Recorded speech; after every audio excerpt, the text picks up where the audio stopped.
So today is a very special day. Well, every day I have a guest here is a special day, but today is a very special day because I am speaking to the son of one of the most important voices, not just in gospel, but Mhm. in music, period. Robin Williams, the Yeah. son of the great Marion Williams. Thank you, Malik, man. It's great to be here, and thank you for having me. Well, just to start off, is it Marianne or Marion with the O? With an O. Everybody thought a lot of times they were saying Marion. They thought it was Marion Anderson with my mother, but no, it's Marion with an O, Marion Williams. Because I think her first album, it also is an A on it. Yeah, there was a mistake. Yep. Yep, exactly.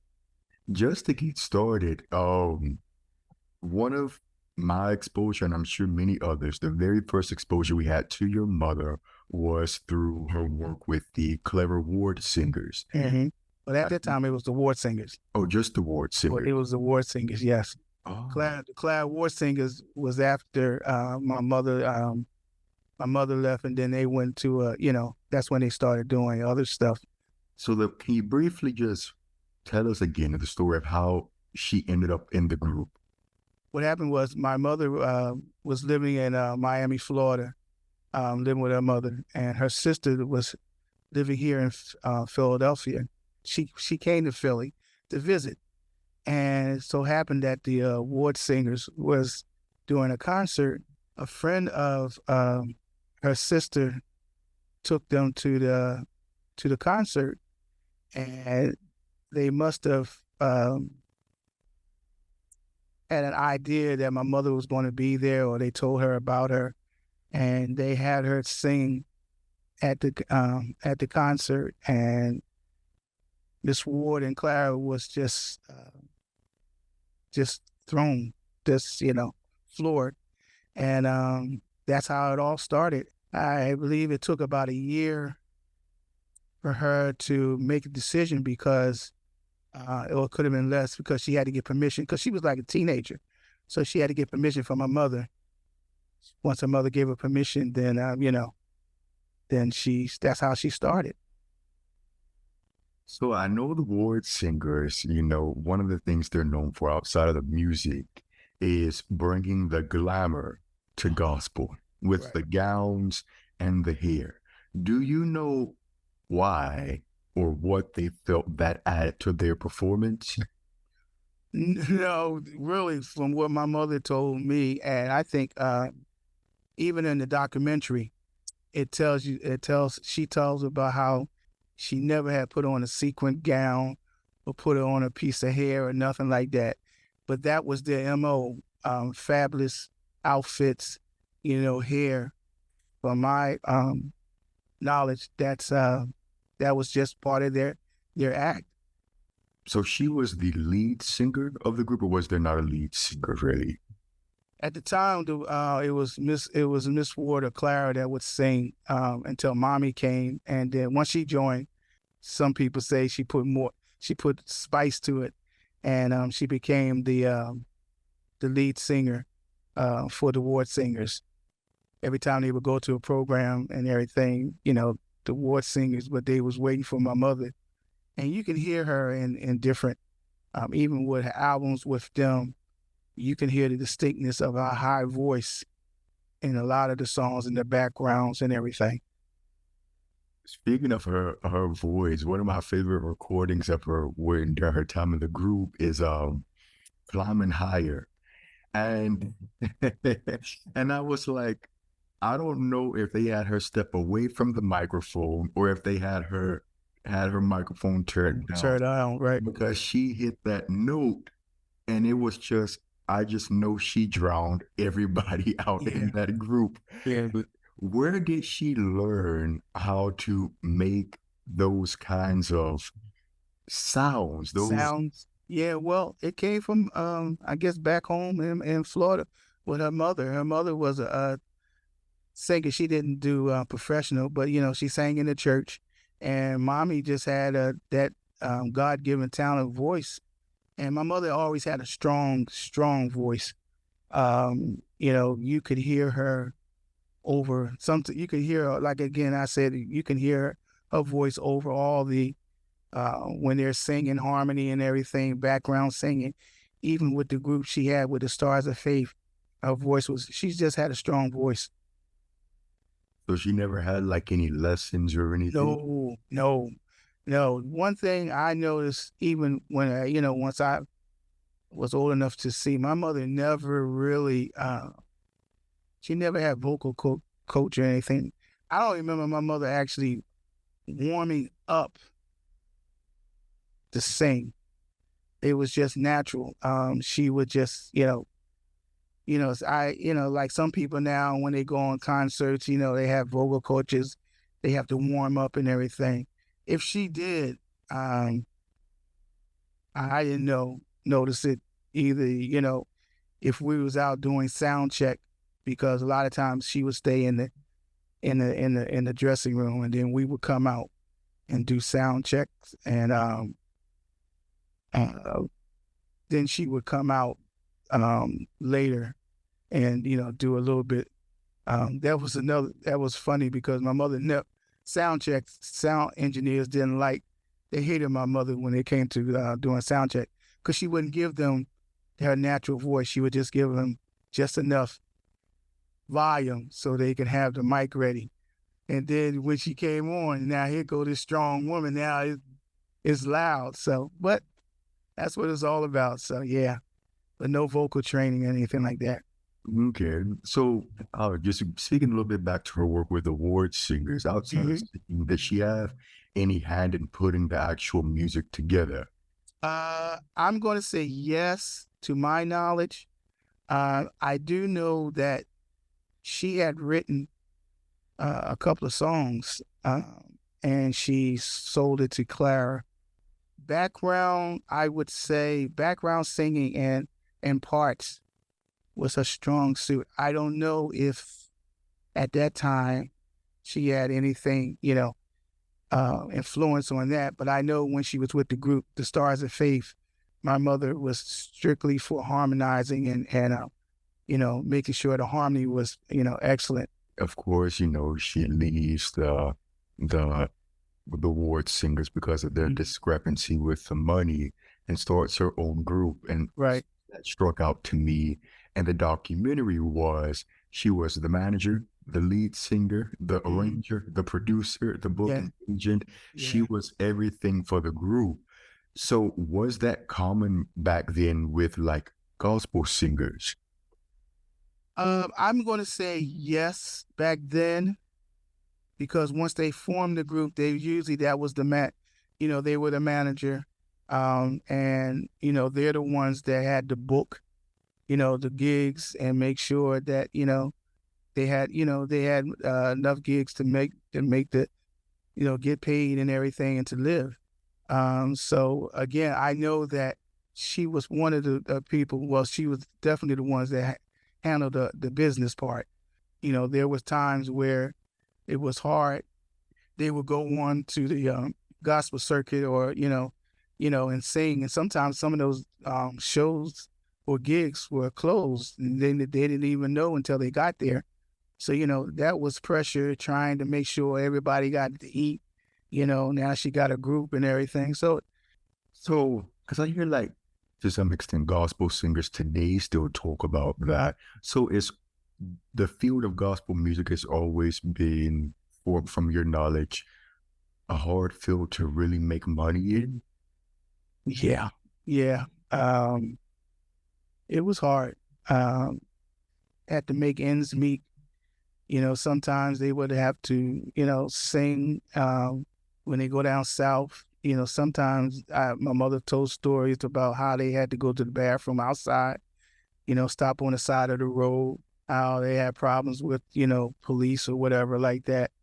So it was hard. And I think from that, health wise, they did the best they could, you know, eating what they have to eat or whatever like that and trying to take care of themselves at the same time. So yeah, it was hard.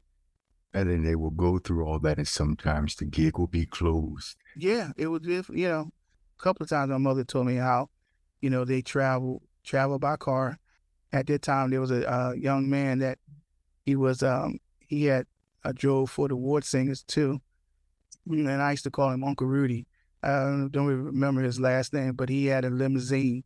He had a Cadillac limousine, and he eventually started driving for the Stars of Faith, and he would take them, and then they would go certain places, and it would be the gig would not be there. The promoter wouldn't tell you. I don't know how they could how the promoter could to let them know or whatever. But by the time they got there, the show wasn't there. And so, and then were like, there were instances like where they were singing and they wouldn't get paid as well. I'm going to say probably. I don't think as much with the not with the ward singers. I don't know if that happened. That Hmm. if it did, I don't regulate that too much. Even with the Stars of Faith, I know there were some lean times. Now I don't know if it's because of maybe the lack of not having a lot of gigs, or because of some gigs that they didn't get paid. And I'm pretty much sure that might be, a possibility. Um, they really didn't. They didn't really hit their mark until till they got the gig for Black Nativity, the play Black Nativity, and that really propelled them to really start. That changed their life really. Which Uh, is a good segue into my next question, actually. okay, So, your mother is a pioneer among gospel transcending into multiple mediums, and yes, including the theater. What was or what were her thoughts about bringing gospel to the theater? And I'm asking from the perspective of like, I grew up Baptist and I know like things such as going to the movie theater or even going to sure, like see a play was a seed. So yeah. what were her thoughts on like going into the theaters to preach the gospel? I don't think that she had a problem with that, because as long as she was singing gospel, that was her main concern. She loved the Lord, and she held ground to her beliefs. Even when she was with the Stars of Faith, I believe she was offered $100,000 to sing one blues song, and she turned it down. As long as she was singing gospel, and of course with Black Nativity, it was about at Christmas time, nativity and everything. The one thing that after she left the Stars of Faith, she started singing in the two clubs. I don't think she's had a problem with that either, because she had a stipulation that if you could serve drinks before the show, but during the show, they couldn't serve drinks. You could serve afterwards or whatever like that. And her main thing was getting the gospel across to people, to be able to let the people know about the Lord. That was very important to her. So she was going in secular clubs and singing gospel. Yeah. Once she left the Stars of Faith and went on her own, the management group, they took mommy into a different direction besides the gospel circuit. Still there was James Cleveland, Shirley Caesar, of course the Caravans, uh, the Barrett sisters and everything. So it was still that circuit, but mommy, once she did overseas with Black Nativity, and then she went on her own, she started traveling. She did more concerts overseas. Again, that was her moneymaker. As time went on, she played in New York at the Cookery, at SOBs, and there was another place in Greenwich Village that we played at, and then we did Soundstage in New York Central Park. Yeah, people don't know that we did a concert in Cape Cod, and from there, three women was there, and they actually got saved, or they came to Christ. and from that, they be a eventually a church came out of that. There was something interesting you said because I noticed this like with one of her contemporaries, Mahalia Jackson. A lot of her work, and actually most of the footage we have of Mahalia, as well as with your mother, is them overseas. Do you know or have any idea, or did she ever say why European audiences love the gospel music so much? I think back then, in those times, the 70s or 80s, well, they weren't getting that kind of, weren't getting that kind of music. I shouldn't say they wasn't getting it, but, they didn't get enough of it. And they really appreciate the older gospel music.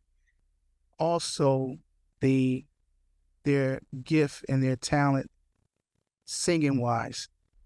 And the people overseas, they loved it and accepted it, and they couldn't get enough of it. When we were at concerts playing, we would do like 2 or 3 encores, and before I was playing for my mother, my mother she would do a concert, she would do almost close to 20 something songs.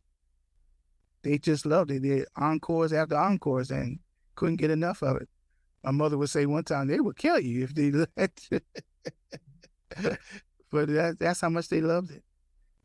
And so, speaking of, European audiences, I know Europeans also love theater and the opera. Did she ever get any offers? Did she ever get any offers to sing opera?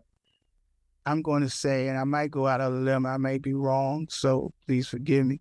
I think she did. She might have done.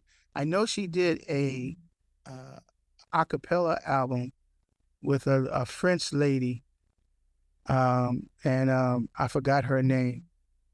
I'm not really sure, but I'm pretty much sure they offered her, to talk to her about doing opera. And it could be, it's just something I just don't remember or know about. And speaking of albums, she was a trailblazer and like really getting deals to record gospel music. Mhm.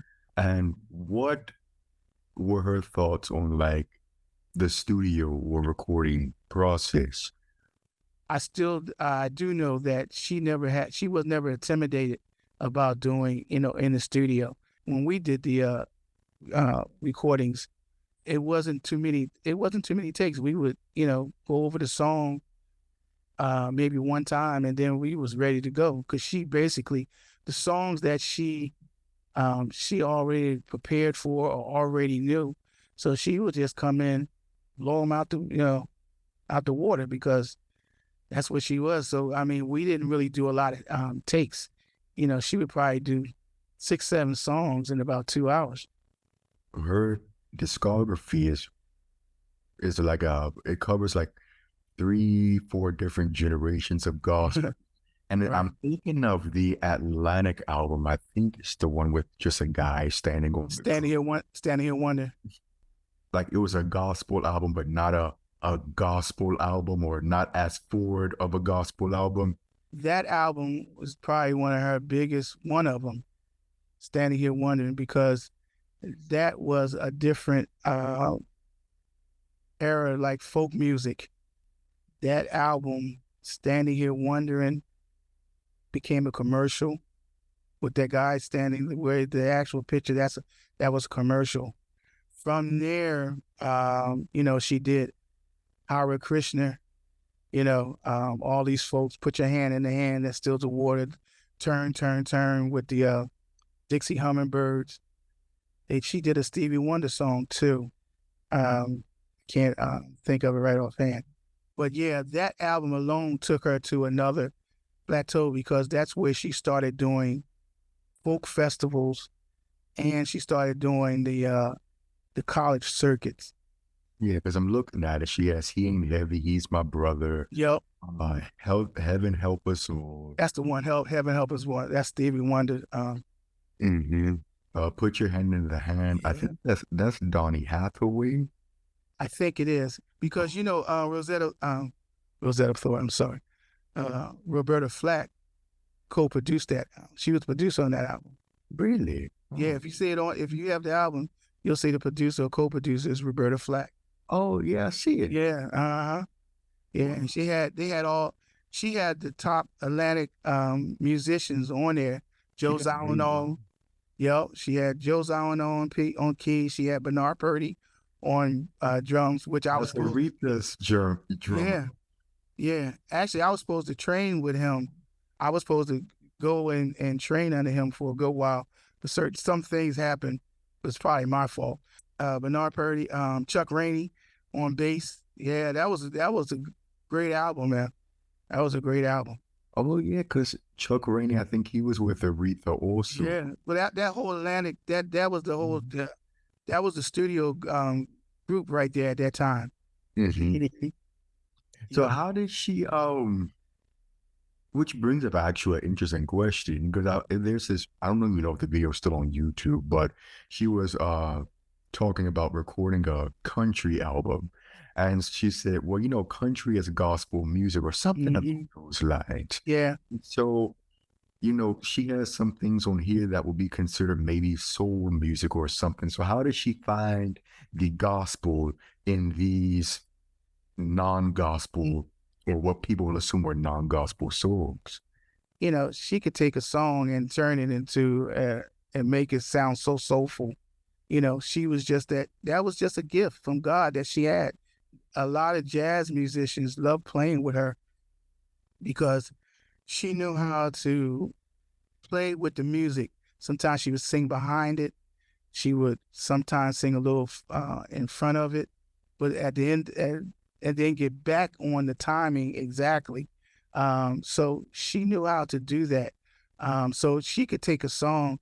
I think she could take a song today and make it and just make it her own. So, and she always did have that gospel bluesy types anyway. So she gelled all that together. But one, a lot of people don't know she had she was a standby for the Wiz on the play Wiz on Broadway. Yeah. With Stephanie Mills? It was a Stephanie Mills, because I'll never forget. She used to have me every other day doing lines with her, so she would be ready if she was filling for that. Yeah, Did she ever get to do it? I don't think no, she never got to do it. No, yeah, oh, yeah, she would have killed it. I know, she would have killed it. So yeah, but I mean, Mabel did a good job. Now, don't get me wrong. So, but I I could be would I biased. would But love to hear it. Don't nobody. no, me too. Me too. Speaking of her music and the way her career spans, she was fortunate to see her influence on other artists. Yes. Was she aware of like, oh, that's me. I hear me. That's me. Yeah. Especially with Little Richard. He actually, he talked about her so much, about influence she had on him, doing that woo thing and everything. That was her influence. And through that, even when she was overseas, the Beatles met her and they had a little, she had influence on them. That's when I want to hold your hand. Ooh, I want to hold you, and so that was all that was all her. And through that, the Isley brothers, they heard that, through Little Richard and everything. So and then Aretha Franklin, well, she knew Aretha Franklin when she was real young because when she was with the Ward Singers, they would go with C.L. Franklin certain things and sing for them and stuff like that. So she knew Aretha. Mommy had influence on Aretha and everything. So a lot of people, maybe to this day, I don't know as many more, but those people, even Nina Simone, we did a gig at Carnegie Hall. It was for a tribute to Mahalia Jackson. Mommy was on it, Dizzy Gillespie, and Nina Simone was in the audience. And then after the concert and everything, her and Mommy talked, and they said Nina Simone got on the piano and started playing, and mommy sang a little bit, with her and stuff like that. So yeah, it was a great honor, for her to know that other people, um, she was influenced. You ever hear Sissy Houston cover her? Yeah, I believe. If she did, I didn't know nothing about it. Okay. She might have heard it, um, but I didn't hear anything about it though. But I heard that Sissy Houston, yeah, that I believe. And speaking of her influence, one of the things that struck me was at the very end of your documentary, Mhm. and which is actually a good segue to actually talking about it. So it also made me sort of disappointed or sad. You said a lot of people don't know her like they should or Yeah, something, and I was like, this is a voice that has literally influenced some of the biggest pillars in music. Why do you feel like not as many people have her names in the yeah, conversations like they yeah. should? Well, I think I'm going to say first of all, people, the gospel world that knew the ward singers and the stars of faith, mainly they associate my mother with the ward singers. That was her in the gospel circuit. That was Marion Williams with the ward singers. Stars of faith again. That changed somewhat because once they got that once they did Black Nativity, then they really started doing again. They started doing a lot of work overseas, and that's where they made their living. Um, Not only that, they did jazz festivals too. Coming out of that circuit, that gospel circuit, and doing, now you're doing a lot of overseas stuff, gigs and everything. People don't really know you, or they forget about you, I should say. And that was one of the reasons why I did the documentary, because I wanted the world to know who she really was. Being an only child, you're proud of your mother, and you were hearing how everybody else was getting accolades about my mother, about other gospel singers, and which is rightfully so. I don't take nothing from them, because they were famous in their own rights, doing Black Nativity, and then they started getting gigs once they finished Black Nativity, and then they started getting gigs without Black Nativity. Once my mother left the Stars of Faith, the Stars of Faith still did more work overseas. So, and then my mother was doing, she was the she was the state representative when they went to Africa. So that took her to a different, again, and like I keep saying, I took her to a different era. I mean, not era, a different way, instead of just the gospel, the church, going to the church concerts.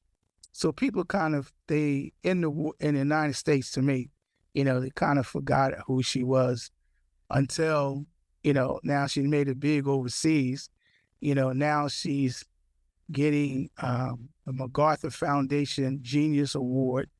She's getting the Kennedy Honor Award, things like that. The Walk of Fame Award in Philadelphia, all these awards and everything. People just, I think they just forget, some of these trailblazers.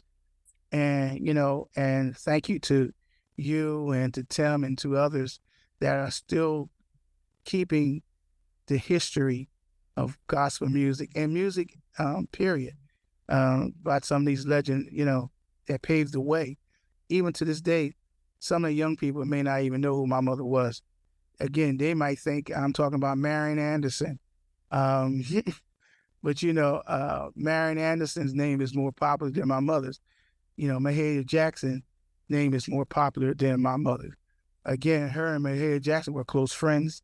They loved being on concerts together because they enhanced each other.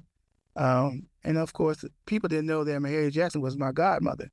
And hopefully by this documentary that it has now, hopefully it opens up the people's eyes to know who she really was and what she brought to the table. Out of curiosity, who was the better cook? Between Mahalia and my mother, Yes.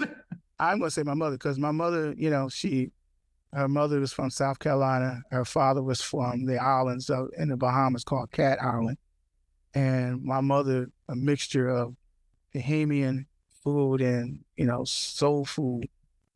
I think her food was just fantastic. So, one time when I was living with her, uh, you know, she made neck bones. She made barbecue neck bones. They was the best things that she cooked at the church where she attended and everything. She was out there. Even though my mother was a quote unquote gospel star, my mother would serve at the church. She would be outside cooking, having ribs, and she'd be on the grill cooking ribs and stuff like that, dinners and all that, to keep the church going and stuff like that. So, And so, where can people find this documentary? now it's on Amazon Prime. The news now, it's now on Tubi. Got that news yesterday. And so now you can find it on Tubi. And now a couple of other distributions. We have distribution in Hong Kong. I just thank God. So we're pushing, I'm getting it out, trying to do the best I can. And you'll see me. You can see me on Facebook, Robin Williams Sr., or you can look at my my production company, Ronage Movie Productions, LLC. I'm doing a lot of plugins in it. That's As you should. As you should. I'm looking. So you can email me too at Robin at Ronage Movie Productions. Ronage is spelled RONAJ, movieproductions.com. Again, yeah, man, it's been great, and I hope that from there, I'm looking to expand. I don't know where else it's going to go. We're still pushing. So, and again, I thank you, and I appreciate you for allowing me and to even to be on your platform. Let me have this time to even talk about my mother and about the documentary. Well, thank you so much for Oh, talking to me about one of my favorite singers and one of, like we have said many times, one of the greatest singers. yes, So, to the viewers, all the information to Robin and the documentary is in the description box and in the pinned comment. yes, So you can watch it. I guarantee you guys will learn a lot, not just about gospel history, but about music history and yes. Black history as well. So thank you, Robin, for Oh so, man. and we'll talk soon.